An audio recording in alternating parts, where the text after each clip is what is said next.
Ben ritrovati al meteo. Il mese di agosto inizierà all'insegna del bel tempo e del caldo. Vediamo il dettaglio. Sul Veneto ampio soleggiamento ovunque al mattino, ma dal pomeriggio non si esclude qualche breve acquazzone di calore sui monti. Altrove invece si manterrà buono con cielo sereno o al massimo poco nuvoloso un po' su tutti i settori. Temperature minime tra 21 e 24 gradi. Valori massimi compresi invece tra 32 e 38 gradi circa. Spostiamoci ora a vedere che tempo farà sul Friuli Venezia Giulia.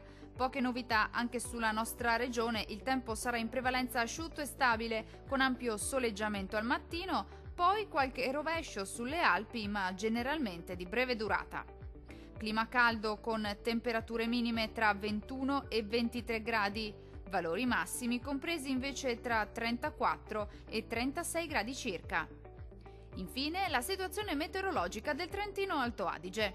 Prosegue il bel tempo un po' su tutta la nostra regione, con ampio soleggiamento ovunque. Qualche temporale, tuttavia, sarà possibile durante le ore pomeridiane un po' su tutti i settori.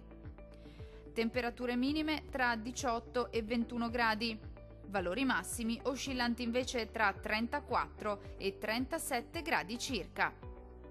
È tutto. Un saluto dal meteo di Antenna 3.